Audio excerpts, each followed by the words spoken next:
gente, boa noite. Hello, eu sou Isabel Belo, sou professora de inglês e literatura, colaboradora do canal Quadrimundi para o portal Artcult. E hoje eu vou entrevistar uma pessoa assim super especial, assim, uma pessoa muito querida e criou um personagem que é um dos meus favoritos, né? Então, vão chamando os amigos, as pessoas que são fãs de HQ. Oi, Aninha! Gente, boa noite, obrigada. Ana Lúcia Goslin, também colaboradora do portal Artcult na parte de literatura. Boa noite, Rodrigo. Olá. Oi, gente. Obrigada por vocês estarem aqui. Estou aguardando aqui um pouquinho o nosso entrevistado. Oi, olha o Brownie do Vitor. Ah, que legal. Eu também sigo o Brownie do Vitor, viu?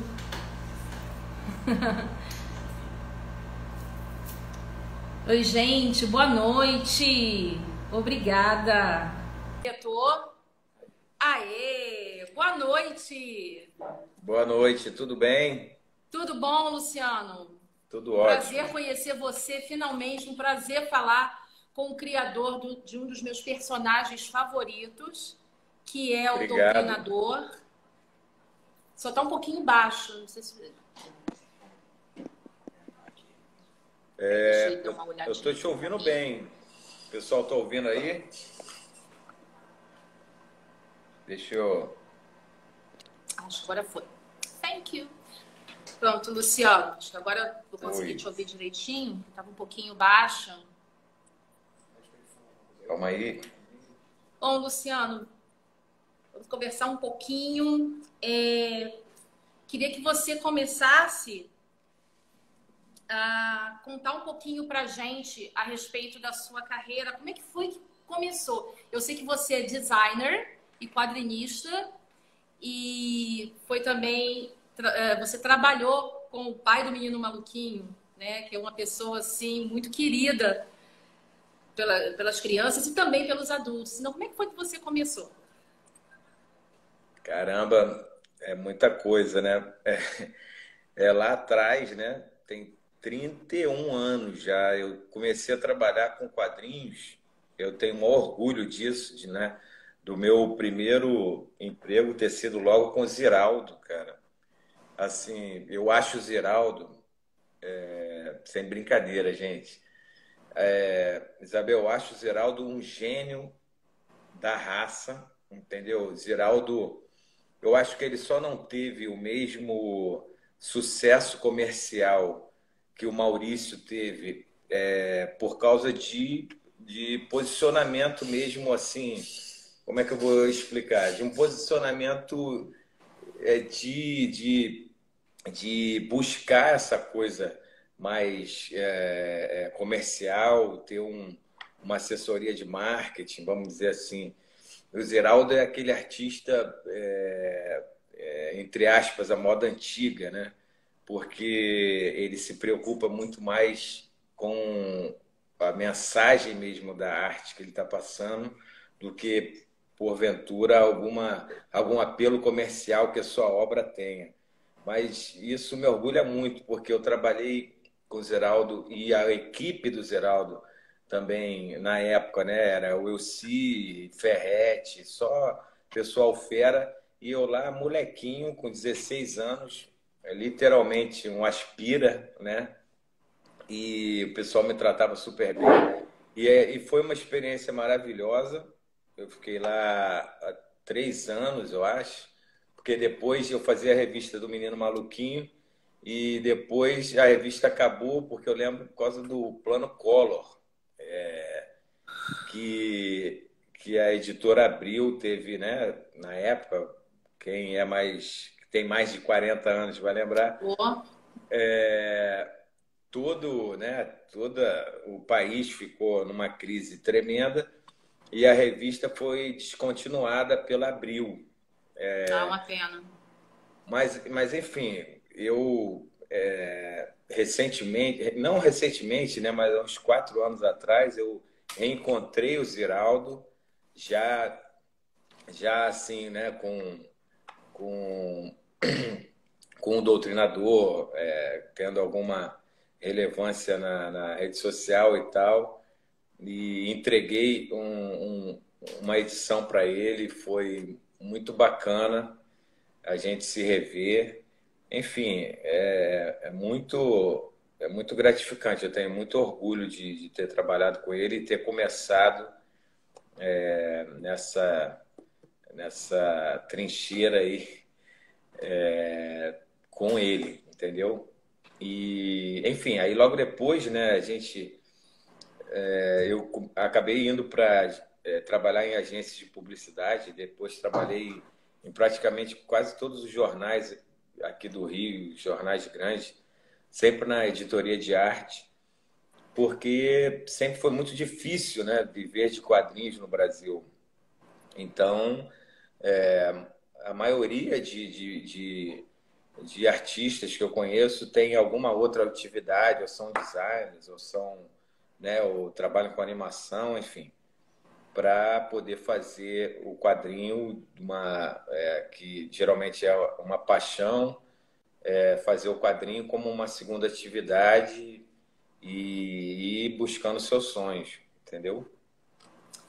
Ai, que ótimo. Eu fico imaginando assim como é que é essa sensação, como é que foi esse período para você. Mas eu fico assim viajando. Você está aqui contando, eu estou aqui imaginando, né? Ainda mais eu que sou uma pessoa que sou aficionada por livros desde muito pequena, quadrinhos também. Eu fiquei apaixonada. Aliás, eu assisti o filme, né? Fiquei apaixonada pelo seu personagem, né? A questão, aquela personalidade do doutrinador e fui procurar HQ.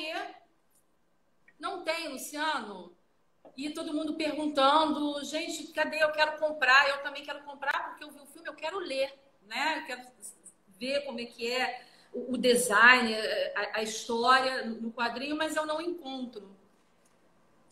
Então, a HQ ela tá esgotada há uns 2 anos. O que acontece? O pessoal fala muito sobre isso, né? A última edição do Doutrinador, que é um encadernado, modéstia à parte, muito bonito e muito bem feito pela sou eu que, né, faço a produção gráfica, eu que literalmente fecho os arquivos e mando para a gráfica, faço o acompanhamento gráfico, mas a última edição foi pela Redbox, né, uma parceria da Redbox com a outra editora em que eu era sócio. E aí a edição ficou muito bonita, mas ela se esgotou rapidamente depois que o filme saiu. E aí o que acontece? Eu tô assim, a editora Redbox ela foi vendida para um grupo espanhol. E aí o meu contrato com a Redbox, que vem lá de trás, tinha 5 anos, eu tinha 5 anos de contrato, e aí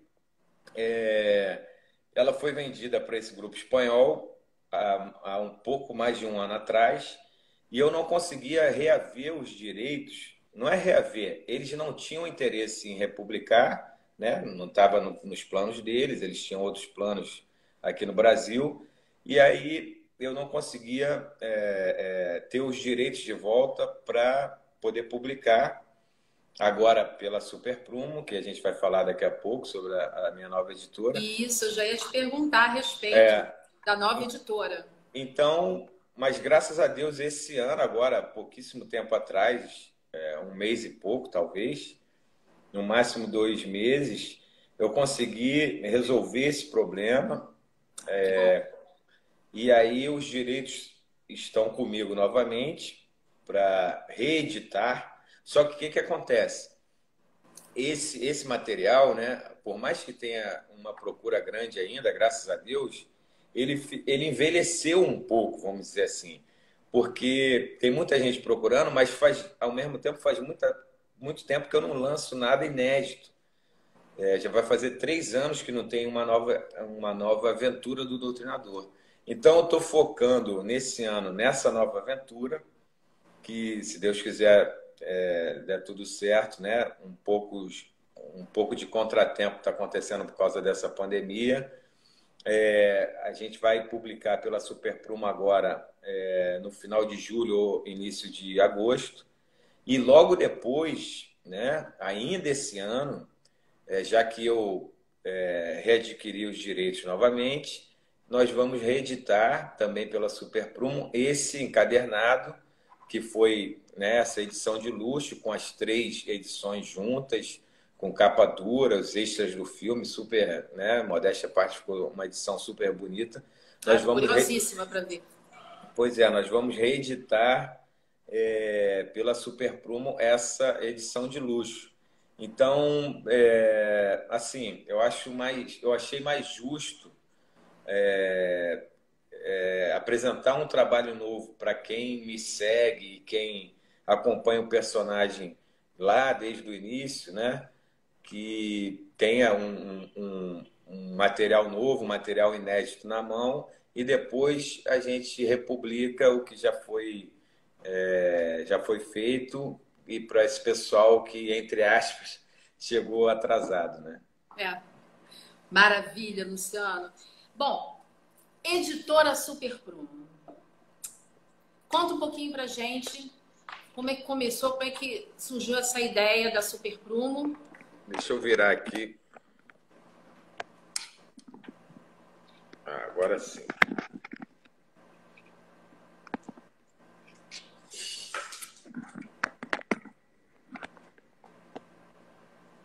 Então, Isabel, a Super Prumo nasceu, né? Porque eu fazia parte de outra editora há pouco tempo atrás. E, assim, a gente teve uma ruptura por causa de questões editoriais. E aí a Super Prumo foi um movimento natural de eu criar o meu próprio selo, a minha própria editora, onde eu podia desenvolver aquilo que eu já tinha começado na outra editora, que era justamente essa coisa de... Eu sempre gostei, né? Eu fui criado e cresci lendo quadrinhos de super-heróis, e eu sempre tive esse sonho, né, que até foi realizado com o Doutrinador, mas eu sempre tive esse sonho de ter uma produção de conteúdo assim autoral de super-heróis brasileiros, porque eu acho que a gente precisa disso.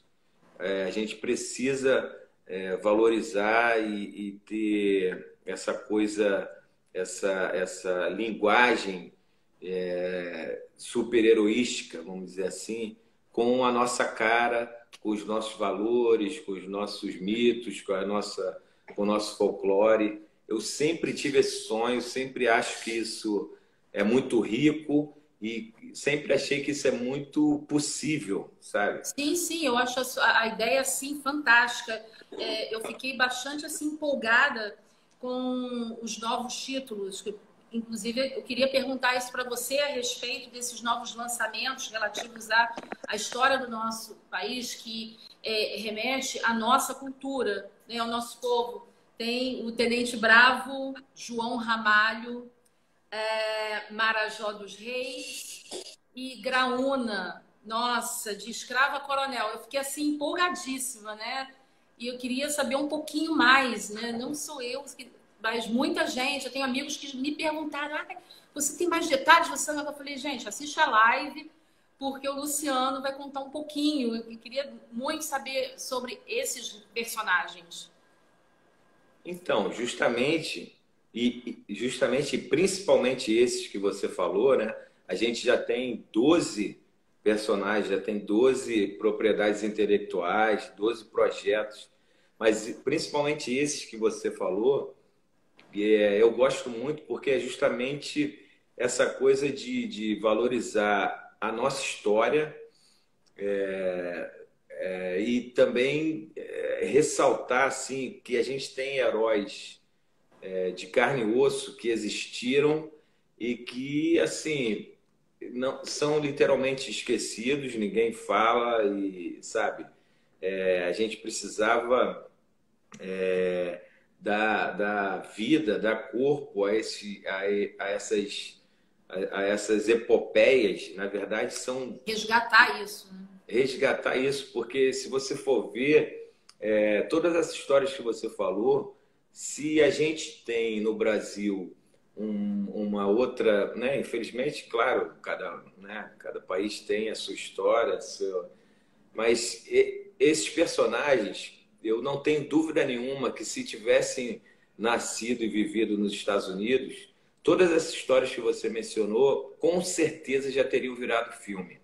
Ah, não Filmes, tenho dúvida. séries, porque só para dar uma palhinha assim muito rápida dessas histórias que você falou, o João Ramalho, vou falar bem rápido, né? Porque senão é tão fantástico, é tão sensacional essas histórias que aconteceram e que fazem parte da história do Brasil e não são contadas ou são esquecidas ou relegadas sabe, deixadas lá na prateleira da história. Que assim, se a gente tivesse uma indústria de audiovisual sólida como acontece nos Estados Unidos, com certeza eles já teriam, sabe, virado um puta filme, uma puta série. João Ramalho é uma história Bandeirante. o João Ramalho é um náufrago que é considerado o primeiro homem branco no Brasil. Ele naufraga, se envolve com os índios. Estou contando assim, mas super resumido mesmo, porque a história desse cara é absolutamente sensacional. Aí Expectativa. ele se envolve com os índios e aí até, né, ele vira índio, né? Ele vira índio porque ele vence um guerreiro da tribo Tupinambá e como tal ele vira o cara e assim ele recebe duas índias para se casar e tal e ele vira índio e aí ele vive ali décadas com os índios e quando começam a chegar os bandeirantes ele se torna literalmente um interlocutor entre os índios e os bandeirantes e aí ele faz como é que se diz, um intercâmbio entre é, a, a população indígena e os bandeirantes que queriam, né, ir pelo Rio da Prata, encontrar ouro e tal. E aí ele acaba fundando a cidade de São Paulo. E aí, nessa história toda, ele é excomungado pela igreja, né? Porque quando os jesuítas chegam aqui, ele, como índio, não podia ser né, ele é excomungado porque é outra cultura. Enfim, mas isso tudo. Aí tem também umas histórias sobre figuras da floresta que ele enfrentava, umas mitologias assim, umas histórias, né, assim, bem interessantes sobre como ele enfrentava seres da floresta e tal. Mas enfim, é um negócio fantástico. E aí, ao mesmo tempo, ele é um anti-herói, porque ninguém sabe de como ele chegou no Brasil, porque tudo indica que ele era um proscrito, ele era um criminoso em Portugal. Então, para vocês terem uma ideia, São Paulo, a cidade de São Paulo, queria homenagear assim o primeiro cidadão paulista, alguém que fosse, né, importante na fundação da cidade há algum tempo atrás, agora não me lembro quanto tempo, mas e aí eles foram pesquisar sobre João Ramalho e o João Ramalho só não foi esse fundador de São Paulo, esse personagem histórico que seria homenageado pela cidade, porque justamente a origem dele era meio obscura. As pessoas não sabiam se ele era, por que ele veio de Portugal para cá, se ele tinha, sabe, talvez ele fosse um criminoso lá em Portugal e tal. Enfim, ele é um anti-herói. A história também não é muito assim. a relação dele com os bandeirantes e com índios pode, pode ter, pode não, há uma traição ali. Ou seja, a história do cara é fantástica e a gente tinha que colocar isso num quadrinho, porque a vida dele é um quadrinho, é uma aventura. E aí também tem o Tenente Bravo, como você falou, que é um resgate que a gente é necessário fazer da nossa participação, da participação brasileira na Segunda Guerra Mundial, sabe? A gente tem uma relação muito mal resolvida, historicamente falando, com isso, porque muita gente, eu falo isso até, sabe, em casa, porque a minha esposa é professora de história e ela mesmo é testemunha de que a relação do sistema educacional brasileiro com a participação, com a nossa participação na Segunda Guerra é muito assim superficial e para não dizer, sabe, assim uma relação muito ruim, porque nós, só para o pessoal ter uma ideia, os soldados brasileiros, tem vários soldados que foram condecorados pelos aliados por bravura. Tem um soldado brasileiro que tem a maior condecoração do exército americano. Luciano, Inclusive, desculpa te interromper. É só para você virar o seu telefone, que a sua câmera está tombada. deixa eu virar aqui. Então, então o pessoal, assim, as pessoas não têm ideia do que foi a participação do Brasil contra o nazismo e a Eu gente acho que tem muita coisa aí para ser contada. Sim, exatamente. Então, a gente precisava contar isso com um resgate histórico mais profundo e mais realista possível. Então, isso está sendo feito com o maior cuidado do mundo. Tem um amigo aqui que trabalha com a gente, vocês conhecem, que é o Carlos, ele é um especialista no assunto, e a gente acabou se aproximando dos ex-combatentes aqui na Associação dos Ex-Combatentes, dos Pracinhas aqui no Rio. Acabei conhecendo dois ex-pracinhas, um com 93 anos e o outro com 99. Foi uma experiência maravilhosa. E a gente está fazendo essa pesquisa histórica profunda para a gente fazer um quadrinho o mais próximo possível da realidade do que os nossos soldados passaram lá na Itália. E assim, o Graúna, como você falou, também é um personagem fantástico. É o primeiro negro que se torna coronel do Brasil, de escravo a coronel. Para vocês terem uma ideia, quase ninguém conhece essa história. Essa história é verídica. Quem quiser, né, dar um Google aí, o nome dele era Dias Coelho e ele, do sertão baiano, ele fornecia diamantes para a companhia do metrô de Paris no início do século XX. Para vocês terem... Não, perdão, no século XIX. E aí, para vocês terem uma ideia de como sabe, essas coisas aconteceram e são filmes, são quadrinhos, são séries que é só você pegar e adaptar, de tão sensacional que essas histórias são e aconteceram e estão aí meio que perdidas. E eu queria até também falar uma coisa sobre outro personagem absolutamente sensacional que eu acabei resgatando, que a gente fez questão de resgatar, de correr atrás disso, que é o Garra Cinzenta. Eu ia te perguntar a respeito dele. Porque a gente... 83 anos depois... Exatamente. É um personagem muito importante para o quadrinho brasileiro e, assim, que ele precisava ter uma homenagem, sabe? Porque é um material que tem tudo uma aura de mistério em volta, porque até hoje ninguém sabe quem realmente escreveu. A gente sabe quem desenhou, mas ninguém sabe quem escreveu, e a gente foi correr atrás sobre isso, né, com a família da suposta autora e tal. E aí a gente está assim sempre tentando tentando resgatar essas pérolas brasileiras, e isso é uma missão da editora, uma missão da Super Prumo. E eu queria também falar, estou vendo aí o Peterson falando, que a É, gente também, que a gente também tem um outro projeto, uma outra missão, né?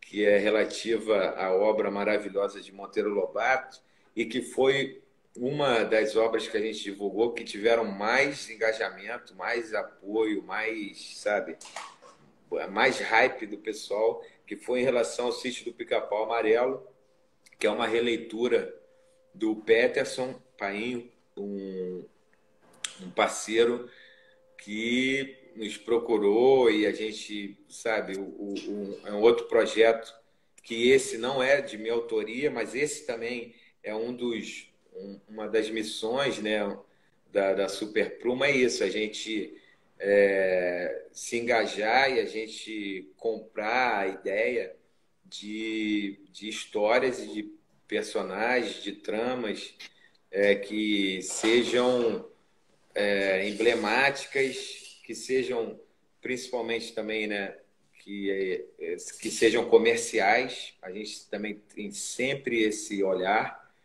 e que essa coisa do sítio do Pica-Pau, para mim também é uma questão quase de honra, porque eu cresci vendo o sítio do Pica-Pau Amarelo e quando o Peterson chegou para a gente e mostrou esse plot que resgatava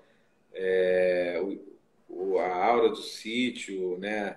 Aqueles mistérios todos e com personagens maravilhosos como Saci, Cuca e o Pedrinho Narizinho já cinquentões, quase como eu e a galera que acompanhou. Então, quando eu olhei aquilo e coloquei, sabe, o olho naquele texto, eu falei, pô, eu preciso fazer isso, preciso estar com esse personagem, com esse projeto, aliás, perto de mim. Então, essa é a missão da Super Prumo, entendeu? A gente quer sempre estar cercado de pessoas talentosas e projetos que tenham essa coisa super brasileira, sabe? Com a cara do Brasil, com os nossos valores, com as nossas tradições e, como eu falei antes, com o nosso folclore. A gente precisa, repito, a gente tem muitos heróis, e a gente precisa valorizar e resgatar isso. Eu coloquei isso como uma missão de vida, sabe, Daniel?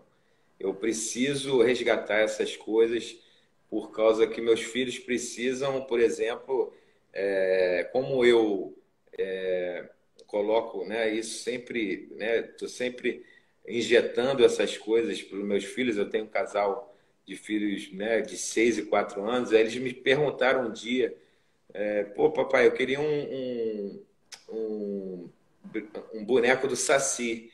E simplesmente não tinha um boneco do Saci, né? é Você só, verdade. você só tem um boneco do Saci feito assim artesanalmente que você tem que comprar na internet. E aí a gente estava numa loja, acho que nas lojas americanas e tal, e aí estava lá, né, o boneco da Peppa, né, enfim, do Lucas Neto, todos os bonecos. E a minha filha falou, eu até me emociono falando isso, sabia? Porque a minha filha falou assim, papai, eu queria um boneco do Saci, mas não tem, cara. E aí eu falei assim, não, eu preciso fazer um projeto, preciso fazer alguma coisa que vire um projeto multiplataforma e que chegue a se tornar um apelo comercial que tenha um boneco do Saci, entendeu? É É que faça um tipo, resgate, né, da nossa história, exatamente, da nossa cultura. exatamente, é inacreditável não ter um boneco do Saci. E eu estou fazendo isso, graças a Deus, estou fazendo isso. O Lobito, que é esse personagem infantil que a gente também divulgou lá e foi super bem aceito. A gente já está a gente que eu digo, né, a editora já está em conversas com empresas de empresas de brinquedo, empresas, estúdios de animação, para a gente fazer, colocar esses personagens, dar vida a eles, dar vida aos projetos, e para que essas coisas cheguem às pessoas, entendeu? A gente precisa fazer isso. Eu não sou aquele cara também, né? Não, pô, não tem que ter personagens da Peppa, claro que não, pelo amor de Deus, mas também tem que ter o boneco da Peppa e tem que ter o boneco do Saci, do Curupira, né? Da Galinha Pintadinha, enfim. Os nossos É isso. personagens. Luciano, eu tenho algumas perguntas aqui. Você já tem datas de lançamento para os novos títulos?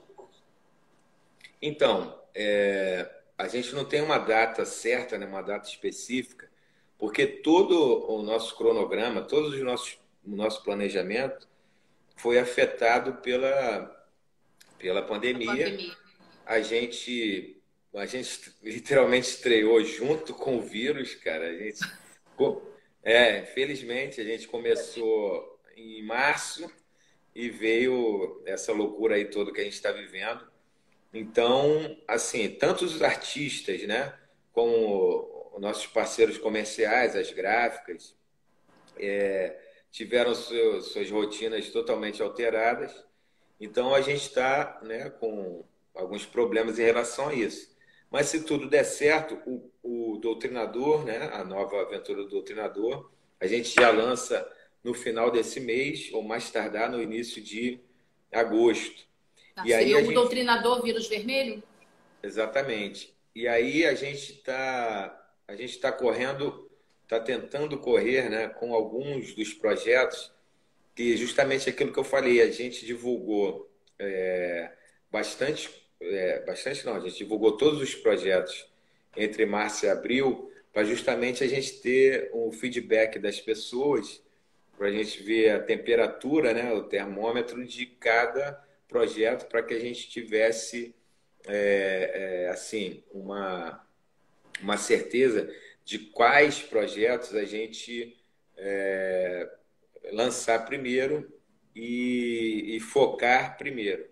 Então, a gente foi como se fosse uma pesquisa. Como se fosse, não, foi uma pesquisa que a gente fez. E aí a gente fez um cronograma sobre o que lançar primeiro e o que focar e priorizar.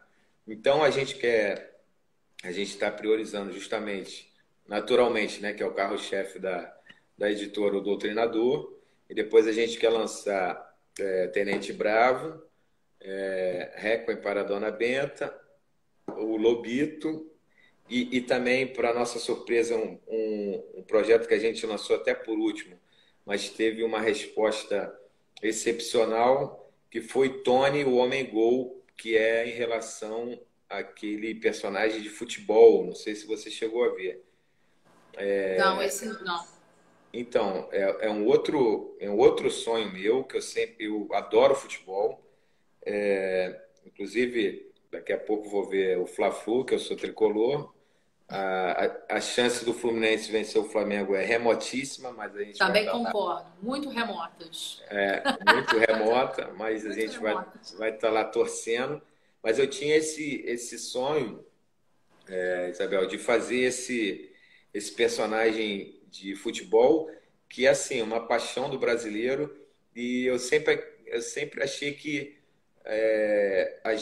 nós, né, nós brasileiros, nunca tínhamos feito um conteúdo assim que demonstrasse ou que engajasse as pessoas dentro de um esporte que é simplesmente a paixão total do brasileiro. A gente nunca fez um filme, uma série, um quadrinho, ou algum, sabe, um game, algum conteúdo geek, ou, enfim, que surfasse nessa paixão brutal que o brasileiro tem por futebol. E aí eu sempre pensei nisso, porque, como eu te falei, né? Eu tô ficando já velhinho, tô ficando cinquentão. E aí eu cresci lendo o Dico, o Artilheiro, que era um material argentino que era traduzido para o Brasil. E a gente nunca teve um personagem assim importante que fosse um jogador de futebol. E eu também acho que o pessoal já percebeu, eu vivo de tentar fazer que meus sonhos virem realidade. Eu falei assim, pô, eu vou fazer um personagem que seja um jogador de futebol. E aí a gente acabou divulgando esse personagem que se envolve ali com a corrupção no futebol, com como é que se diz, com apostas, com um sistema criminoso que acontece, né? Que, enfim, eu li um livro sobre isso que me abriu a cabeça para criar essa história. E aí a gente postou, divulgou esse personagem e teve uma resposta incrível, sabe? As pessoas adoraram a ideia. E aí que foi assim, foi o nosso último projeto que a gente divulgou, que estava assim meio, né, que entre aspas relegado ao segundo plano, porque tinha outros que a gente acreditava serem mais atraentes e acabou que esse, para minha alegria, sabe, o pessoal adorou, cara, teve curtida pra cacete nas Caiu no nossas gosto do redes, pessoal, né? nas nossas redes e o pessoal falou, pô, faz isso, eu quero ver, quero comprar e tal. E aí acabou o Tony, o homem gol, nosso artilheiro, acabou passando na frente de outros personagens. E aí a gente vai desenvolver esse quadrinho também. Ok. Bom, agora eu queria conversar um pouquinho com você a respeito do universo do Doutrinador, né? O universo desse personagem, no que você se inspirou, em quem você se inspirou para criar o Doutrinador. Então, assim, tem alguns personagens, né, na verdade eu me inspirei, o Doutrinador é só a minha total revolta e indignação com a nossa classe política. Que eu tinha que botar essa revolta, essa raiva no papel, né? Tinha que extravasar isso de alguma maneira. Então, eu criei o Doutrinador para isso. Eu tinha que fazer alguma coisa, vamos dizer assim. E aí eu criei o personagem para ser essa válvula de escape. E aí, naturalmente, teve muita identificação com as pessoas, né? Porque todo mundo, né, a maioria das pessoas também é revoltado com o nosso sistema político. Então, por isso, o personagem ganhou tanta audiência, tanta relevância. A identificação Mas, é imediata, né? A gente sim, a assistiu assistindo o identificação. filme, eu fiquei assim, Pois é, maravilhada. isso sempre aconteceu desde muito cedo, assim, logo quando eu criei, na época eu trabalhava numa agência de publicidade aqui no Rio, e aí eu mostrei para os meus amigos, as pessoas que trabalhavam comigo, e assim, a identificação foi muito grande. Todo mundo falou, porra, caraca, isso é muito foda e tal, não sei o quê. E aí, isso foi, sabe, me acompanhando lá no início e me deu a certeza, assim, que eu tinha um personagem importante, um personagem potente para virar alguma coisa maior, entendeu? Então, essa identificação sempre foi muito grande. E aí, mas assim, respondendo melhor a sua pergunta, o Doutrinador é uma coxa de retalhos, assim, de referências que eu gosto, sabe? De Batman, de Justiceiro, Rorschach, um pouco de V de Vingança, ou seja, Eu vi um pouco de Wolverine nele também. Eu vi um pois pouco de é, Wolverine Logan nele. pois é, tem muita coisa, né? Então, na verdade, eu sempre falei isso, cara. Sempre deixei muito claro que, assim, eu não tenho vaidade nenhuma de falar que, pô, sabe, eu inventei uma coisa super, inventei a roda. Pelo contrário, o Doutrinador é uma coxa de retalhos desses, sabe, um pouquinho de cada um desses personagens todos que a gente gosta. E o único diferente dele, na verdade, mesmo, é porque o é brasileiro e ele e os nossos vilões, né, é que são, na verdade, diferentes de todos os outros que esses outros personagens que o influenciaram, porque nossos personagens são os nossos vilões são reais, né? São Muito os nossos reais.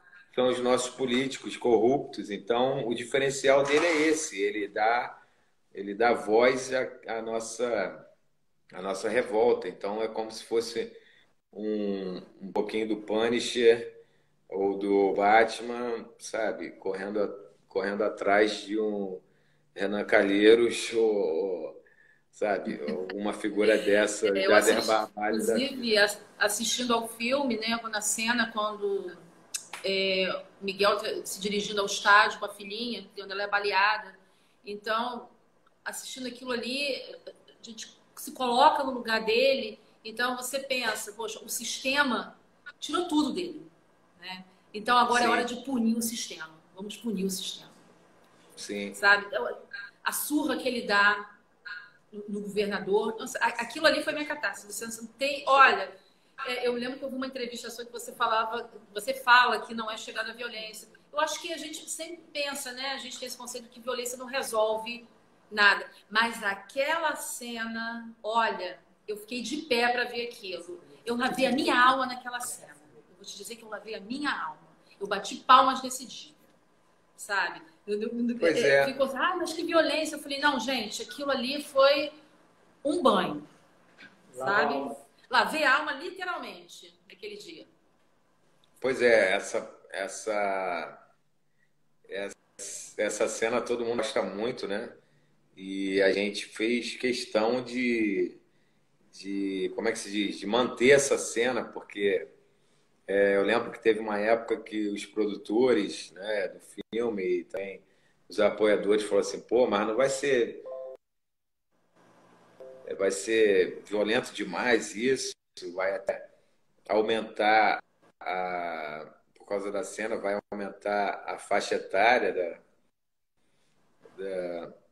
mas a gente falou, não, cara, essa cena tem que ter, que é justamente isso que você falou, uma cena catártica, que a gente coloca ali todo a gênese do personagem, né? Dele extravasar tudo, é aquilo ali.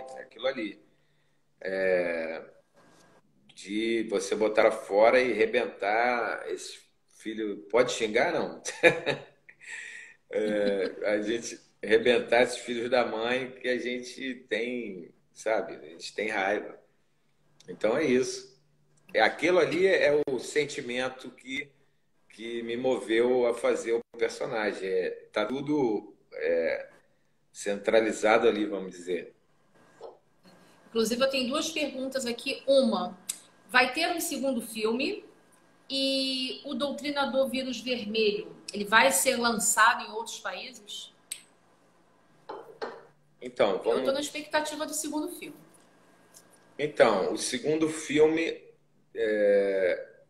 deixa eu tentar resumir. A gente tem, né, algumas conversas com alguns produtores.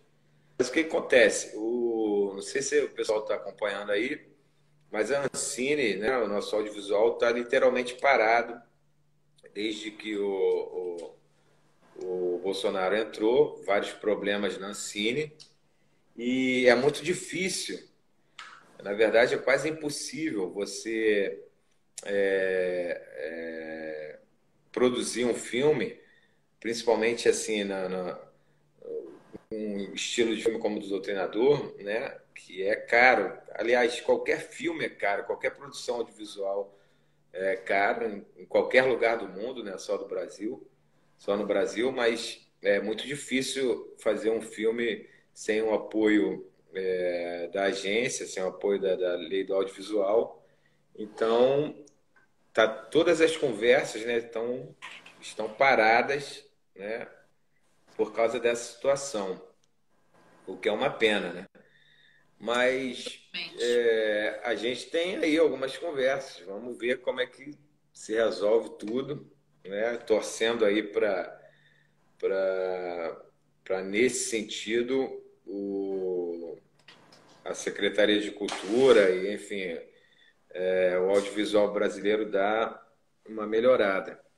Agora, quanto ao o novo quadrinho, Vírus Vermelho, a gente já tem umas conversas com editoras lá de fora, americanas, francesas e japonesas, justamente por causa que o Tá. filme estreou lá no Japão, né? Para quem não sabe, né, o filme estreou no Japão em janeiro e também na Coreia do Sul. E para minha surpresa, né, minha surpresa no sentido, né, que são como são mercados totalmente diferentes e assim que a gente não tem muito contato. As críticas foram excelentes. Eu cheguei a postar isso na época nas minhas redes sociais. O pessoal gostou muito do filme. E aí abriu, né, uma janelinha lá para a gente tentar essa carreira internacional. E justamente por isso que eu decidi fazer esse tema que é sobre o vírus, sobre geopolítica, sobre bioterrorismo, sobre espionagem internacional, sabe? Justamente para colocar o personagem em outro patamar, para internacionalizar o personagem, para ter um tema universal, um tema global. Porque o que acontece, Isabel e o pessoal que está ouvindo? Eu já tinha tido conversas com editoras, uma editora francesa e uma editora americana, antes de começar o filme. O que aconteceu?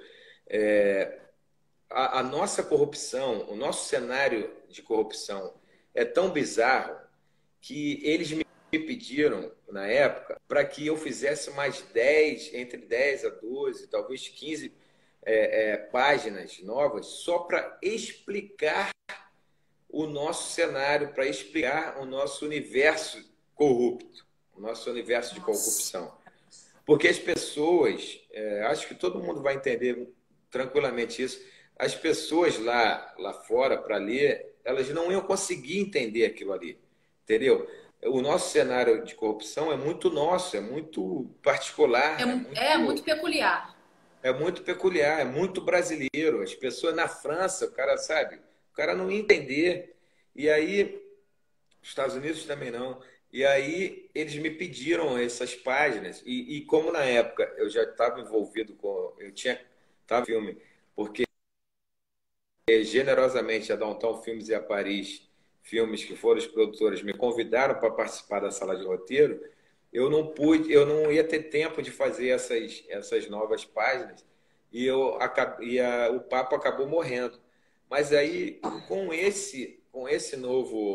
essa nova trama, com esse novo plot, não tem esse problema, porque vai estar totalmente inserido numa discussão, num tema global. E aí eu acho que vai dar super certo. Eu estou muito feliz com que pela primeira vez não sou eu que estou desenhando, porque eu estou totalmente envolvido agora com a empresa, né? E não dá tempo mais de desenhar, mas eu estou super feliz com os artistas que eu escolhi, que são meus parceiros agora fazendo e desenhando o Doutrinador. E para dizer verdade, outra coisa que, graças a Deus, né, a gente, quando chega a uma certa idade, a gente não tem, pelo menos para mim, eu acho que a gente não tem que ter certa vaidade. Eu tinha certeza que assim, o meu traço, né, eu não desenho mal, mas eu também, o meu traço não é o melhor traço possível para a gente invadir um mercado americano, um mercado europeu. E esses parceiros, esses artistas que estão trabalhando comigo, são muito, né, os traços deles são muito mais comerciais e eles são muito mais talentosos do que eu nessa E área. atende a esse público internacional. Exatamente, eles desenham mais do que eu. Não tenho, sabe, não tem problema nenhum em falar isso, sabe? Eles desenham pra cacete, desenham mais do que eu. E eles eles dão uma nova, como é que se diz? Uma nova potência, uma nova cara ao personagem. Eles, sabe, eles transportam o personagem para outro lugar, outro patamar. E aí eu estou muito feliz com isso. Tenho certeza que vai ficar bonito pra cacete essa nova edição, entendeu? E é com ela que a gente vai tentar publicar em outros países. Luciana, eu tô adorando a nossa conversa. Eu queria te perguntar assim, tantas coisas, só que infelizmente a gente tem só mais 6 minutinhos. Mas eu tenho uma pergunta aqui para você a respeito de referências de filmes. Haverá referências de filmes que mostram os cobras fumantes em relação ao Tenente Bravo? Ah, sim, com certeza. Então, a gente, como eu falei antes, a gente está fazendo uma pesquisa muito grande para fazer esse quadrinho, porque como eu falei, é uma questão de honra a gente retratar isso o mais próximo possível. E então a gente está usando de todas as referências possíveis que a gente tem, desde, para você ter uma ideia, isso é tão importante que existem documentários italianos, documentários estrangeiros sobre a nossa participação, a participação do Brasil na guerra, e não existe nada parecido com o que nós mesmos, sabe, tenhamos produzido. Até tem uma banda, o Sabaton, uma banda de heavy metal, que tem uma música homenageando os nossos soldados. Que você já viu esse clipe, não? Não. Então, depois você procura aí no YouTube, é uma banda nórdica chamada Sabaton. Eles têm uma música chamada Smoking Snakes, que é sobre a participação brasileira na campanha da Itália e ressaltando a bravura, sabe, e a coragem dos soldados brasileiros. E assim, e a gente está, sabe, esse assunto é tão bacana que depois que a gente divulgou, para você ter uma ideia, Isabel, a gente recebeu tanta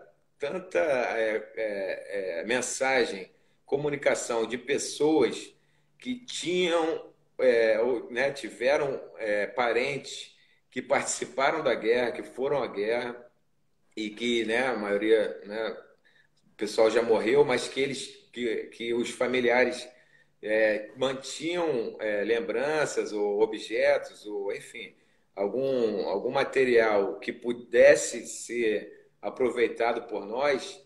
Cara, isso foi assim, para o Brasil todo, um monte de gente falando, fulano, olha esse projeto, fulano, pô, o seu pai, o seu tio, sei lá, não participou da guerra, olha isso aqui. E a São gente histórias que recebeu. precisam ser contadas. Exatamente, a gente recebeu inúmeras mensagens das pessoas falando assim: pô, olha só, meu tio, meu avô, meu pai, sei lá, participou da guerra, eu tenho cartas dele, eu tenho fotos, eu tenho material aqui e tal. Cara, você não tem ideia como isso é rico, sabe? E como é, assim, uma joia, um material, sabe? Isso é ouro para quem quer escrever alguma coisa, sabe? É verdade. Bom, Luciano, falta um pouquinho para a gente acabar nossa live. E antes de terminar, queria que você falasse só um pouquinho. Tem essa pergunta aqui: quando veremos o doutrinador matando corruptos nos games?